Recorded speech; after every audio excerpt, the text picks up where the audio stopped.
Saudara, jumlah korban tewas di jalur Gaza telah meningkat menjadi 62.004 jiwa dengan lebih dari 150.000 lainnya luka-luka sejak konflik antara Hamas dan Israel atau serangan Israel ke Gaza. Dalam 24 jam terakhir, serangan Israel menewaskan 60 warga Palestina dan melukai 344 lainnya. Dari korban tersebut, 27 orang diantaranya tewas dan 281 orang terluka saat menunggu bantuan kemanusiaan. Ribuan warga Palestina melarikan diri dari bagian utara kota Gaza ke bagian barat dan selatan kota Gaza, seiring meningkatnya kekhawatiran serangan darat dari Israel. Warga Palestina menuntut agar perang yang memicu krisis kemanusiaan parah ini segera dihentikan. Mereka juga meminta Hamas meningkatkan upaya negosiasi agar bisa mencegah serangan darat Israel.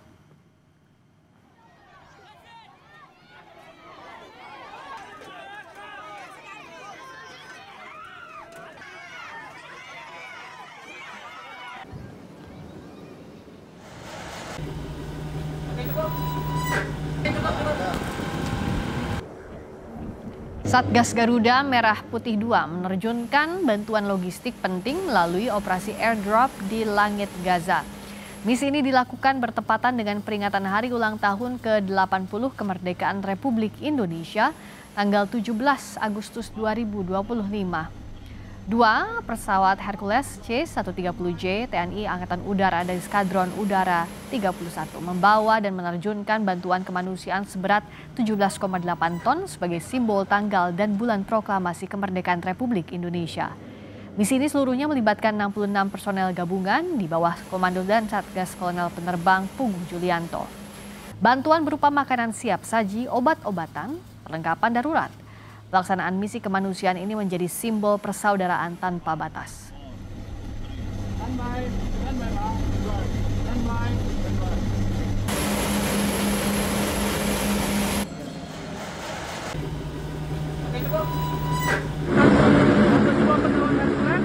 Baru saja mendarat setelah misi airdropping pertama ke Gaza, Palestina selesai. Dalam misi airdrop ini, Basnas berperan sebagai menyediakan semua logistik bantuan untuk rakyat Gaza Palestina. Mudah-mudahan di sorti berikutnya kita bisa kembali memberikan bantuan kepada rakyat Gaza Palestina. Dan saat ini kita sudah bergabung dengan dokter relawan Mercy yang berada di Gaza, Palestina. Ada Dr. Eka Budi Satyawardana. Dr. Eka, Assalamualaikum, selamat malam waktu Jakarta. Waalaikumsalam, selamat sore waktu Gaza. Di sini sekitar pukul 3 sore, Mbak Fiska. Selamat sore waktu Gaza, Dr. Eka. Kalau kemarin kan Indonesia mengirim bantuan menggunakan 2 Hercules di hari kemerdekaan. Apakah sudah bisa terjangkau dengan baik, dokter? Ya, alhamdulillah dari rakyat Gaza mengapresiasi dan gembira dengan bantuan tersebut gitu. Tapi secara kuantitas ya jauh masih kurang gitu. Karena satu kali airdrop itu mungkin hanya bisa mensuplai 1/6 dari 1 truk gitu loh, Mbak. Jadi walaupun sudah disuplai dengan airdrop, tetap kebutuhannya belum mencukupi. Oke, jadi kalau yang saat kemarin airdrop itu bisa diterima di wilayah mana saja dan apa saja yang sudah diterima dengan baik, dokter?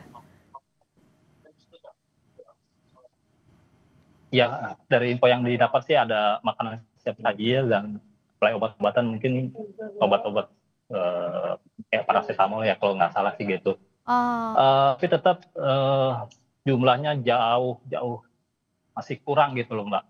Karena kalau dibanding dengan masuk gitu ya, itu kali airdrop paling per 6-nya ya gitu. Jadi tetap masih kurang gitu. Ya kalau memungkinkan airdropnya banyak gitu ya, tapi kayaknya nggak mungkin.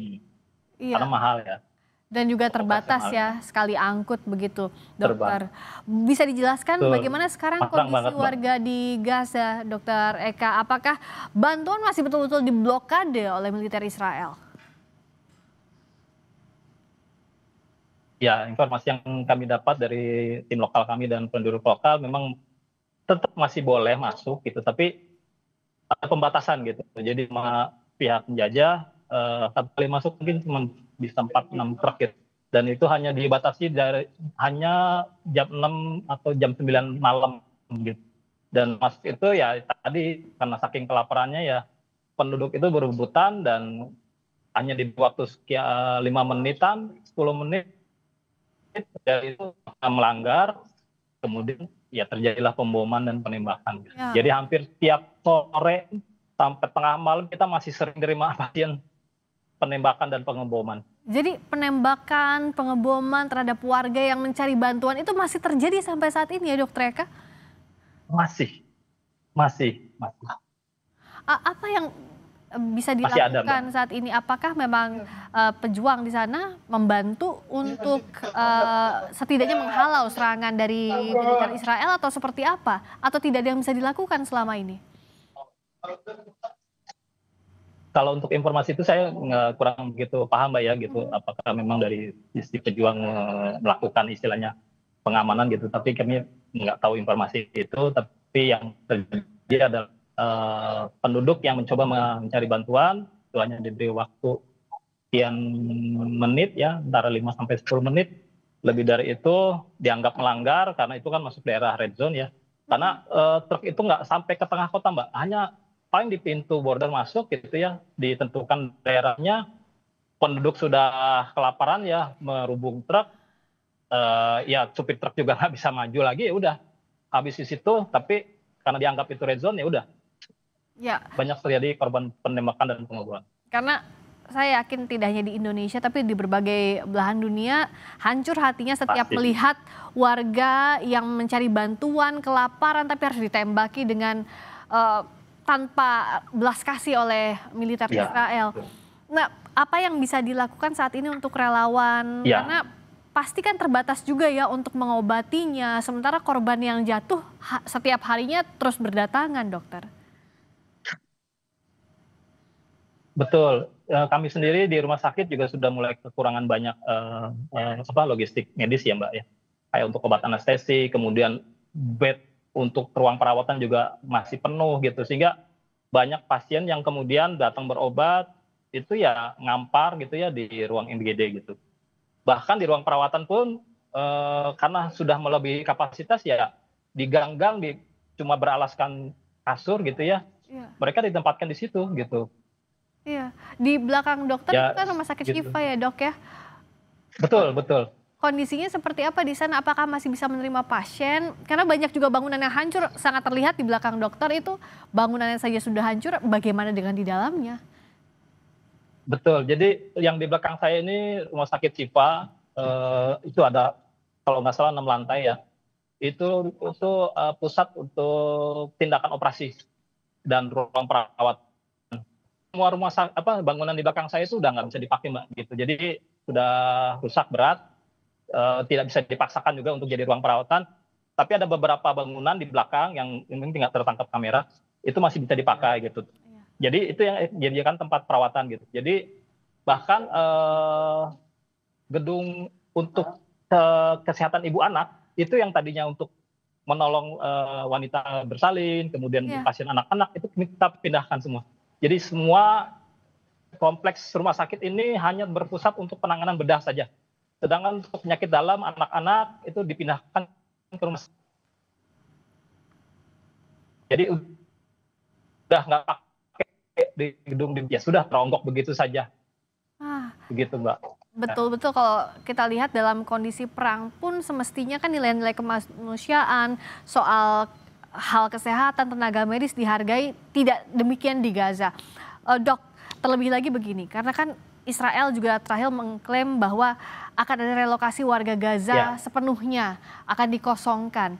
Bagaimana saat ini warga mendapatkan informasi ini? Apakah sudah sampai? Apa yang dilakukan relawan juga warga di sekitar sana, Dok? Untuk informasi pemindahan lokasi seluruh penduduk kota Gaza ke selatan itu sudah diterima semua oleh penduduk lokal gitu. Dan kami mencari informasi, mereka 100% tidak mau pindah. Kami tetap di sini, kalaupun harus meninggal di sini, tewas di sini, mereka sudah menerima itu. Mereka sudah lelah, mereka sudah putus asa, karena kalau pindah ke selatan itu di waktu awal. Tetap saja mereka harus berkorban waktu, nyawa, harta benda gitu ya. Padahal di sana juga nggak ada apa-apa gitu. Jadi mereka lebih baik tetap ini. Jadi semua bertahan ya? Dapat berita katanya nih betul, bahkan katanya hari Kamis ini katanya ada semacam ya bahwa mereka menyuarakan keprihatinan mereka tentang kondisi ini. Katanya hari Kamis nih Mbak, kita juga masih nunggu-nunggu nih. Oke, nah kalau begitu dokter relawan di sana, relawan internasional, apa yang dilakukan dalam kondisi seperti ini? Ya, kalau untuk kami relawan internasional tetap masih bertugas seperti biasa walaupun ada isu akan ada penyerangan besar-besaran ya. Tapi sampai hari ini, detik ini kami masih tetap berada di sini memberikan pertolongan sebisa yang kami bisa dengan peralatan yang terbatas dan obat-obatan yang terbatas. Juga akan seperti apa? Karena kan kalau nggak salah kemarin juga ada perundingan ya, gitu dengan antara pejuang dan Gajah gitu. Nah, kita juga masih nunggu itu. Penduduk lokal pun juga masih menunggu itu. Tapi walaupun kemudian nanti hasilnya adalah pindah, mereka tetap tidak mau, Mbak. Oke, tapi yang jelas sekarang tidak ada relawan baru yang bisa masuk. Yang ada di Gaza, itulah yang bisa bertahan. Betul. Begitu ya, dokter ya? Sepertinya gitu, Mbak. Ini kalau nggak salah tinggal Mercy aja nih kayaknya. Oh, tinggal Mercy. Tim relawan yang internasional tadi pagi kayaknya udah pada keluar semua. Nggak tahu ya di pos yang lain ya gitu, di rumah sakit lain saya nggak tahu. Kan ada banyak juga ya NGO lain. Tapi untuk Ashifa kebetulan kayaknya tinggal kami aja nih. Dan relawan Mercy, dokter, kawan-kawan bagaimana memastikan keselamatan di tengah kondisi seperti ini? Tadi dokter bilang bahwa apapun yang terjadi akan tetap bertahan di sana. Ya betul Mbak, paling kita tetap berkoordinasi dengan WHO dan Kementerian Kesehatan Palestina Mbak. Dokter Eka, doa kami dari sini untuk Dokter Eka dan juga warga Gaza agar semua cepat berakhir. Dokter Eka diberikan kesehatan, keselamatan senantiasa. Amin. Salam kami dari sini, Amin. Dokter. Terima kasih banyak. Terima kasih banyak buat Mbak. Sama-sama Mbak. Saudara, bantuan kemanusiaan berjatuhan dari udara yang diberikan dari para pendonor negara internasional di jalur Gaza pada Selasa waktu setempat. Warga Palestina di jalur Gaza masih terus berjuang menghadapi kekurangan makanan yang parah akibat blokade Israel. Kelompok-kelompok bantuan terus mengkritik metode pengiriman bantuan melalui udara. Hal itu karena banyak bantuan yang tidak sampai ke warga Gaza yang paling membutuhkan. Sejumlah paket bahkan jatuh ke laut dan mendarat di wilayah zona merah.